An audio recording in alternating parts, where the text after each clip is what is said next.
So it's Sunday, got a little bit of a hall pass to come out and have some fun at the shop. So we're just making some mods that we needed to do to this Rev that have always been bugging me. Keely came up with a couple of good ideas as far as sealing goes, and that's pretty cool. I'll show you that. And you know, I can't take credit for it because he'd remind me every day that I do that. But anyway, one thing that really bothers me is my boot hitting the side of this gas tank. And I've always wanted to squish this in. And we did it on the other side, we're gonna do it right here.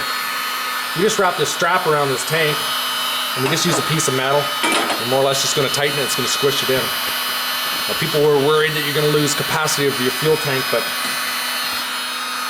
I think it's pretty minimal, not a whole lot. So, the ability to have my boot in a little closer, I'd rather do that. Right now, as you can see, the tank sticks out too far. Don't like that design. Old school, you know, they were learning with this design way back when.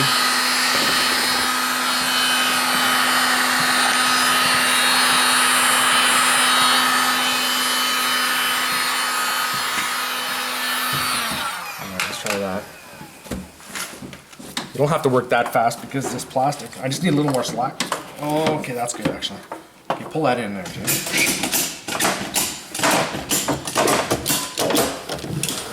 You're gonna have to come in tighter.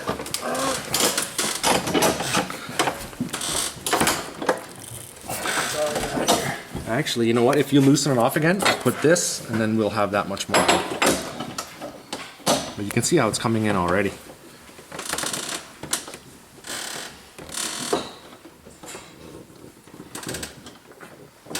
Get her? There you go, you got her. Now's the time to get all this done because that motor's out. We flushed the coolers to make sure there are no little steel bits left over from that thermostat that exploded. Nothing came out. So really I have no idea where everything is. It's kind of upsetting me, but we're just gonna have to go with it.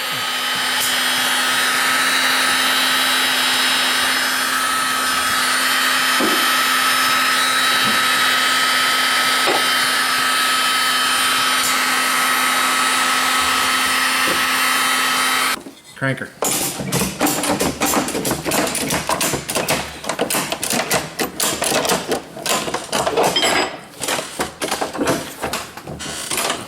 Yeah, you stop right there. That's all you got in. Well, that's good. That's awesome. Turn your light on there, Simon. What does that look like?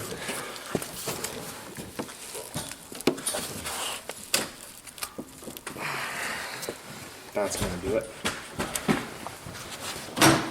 Come on over here, check this out. This is Keely's idea.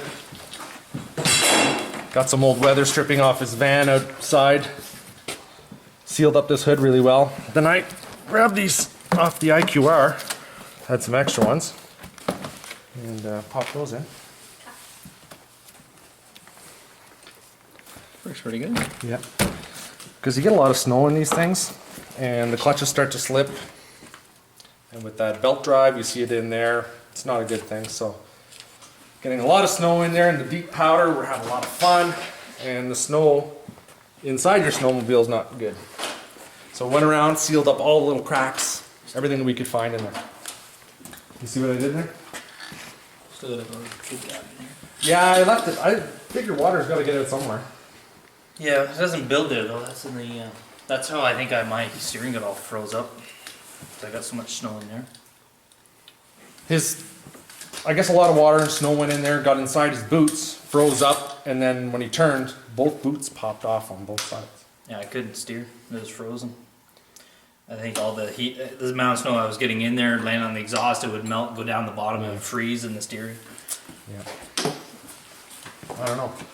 I mean, with that new 827 big bore I have coming, I don't think the front end's going to be on the snow. Yeah. Well, we'll see. It doesn't blow up on you. Yeah. I think it's going to be just fine. Anyway, we put that sealant or door seal right in there too. Sealed that up. PowerModz. Did this here. Simon's working on that right now. Powered up the temp sender right there. I noticed with Keeley's that you can't really see it when it's bright out or if you have the wrong kind of goggle on. Right? It's just if you had a goggle, I think it was the blue lens goggles, you can't see it because it's a blue light. Yeah. But all the other goggles were fine. Yeah. So he has his up here. I put mine down here. Can't have it exactly the It same. can't be exactly the same. No. So, oh, you guys, you should have had a temp sender on there. You wouldn't have blown up your motor. Look at, out of all the motors I've had, before I see a temperature go up, it's too late. You know, the engine stops, I look, then usually nothing. It's weird. Exhaust gas temperatures, too late. I always thought that, you'd see you're running too high in the EGT. No. It's too late when you finally do bake it. You're too busy having fun. Too busy having fun. And man, I was always looking at that. I mean, this has the standard idiot light on it, and that thing never came on. But when there's no coolant on it, you guys, some of you think that the housing split because of the heat, and the Evans didn't do anything. But in fact, the metal parts in the water pump spinning around in there bore a hole through the water pump housing, and that's where all the fluid came out. So if there's no fluid in there, it's not going to do anything. Anyway, I'm going to come in just a little bit more, but right now, that is a big difference. So I get a lot of snow in this bottom vent here, gets in my clutch. Mine didn't come with any kind of venting or any kind of screen on it, so all I did was just cut out some of this kind of rubberized screen for windows. And I just silicone all the way around. I mean, it looks pretty horrible, but it does hold it on there pretty well. I did the same thing with this up here. Show you. The same thing with these. It holds it. Holds it quite well. That's it. That's it for today. I'll be back in the shop tomorrow. 827 big bore kit coming in. Hopefully tomorrow, and then we'll get it installed on Tuesday. Rock and roll. Back on the trail to rip up that powder. Thanks for watching. That's a lot better now. Oh yeah. I mean, it's flush with my tank here, so anything way better. Way better. Right on. Back in action tomorrow.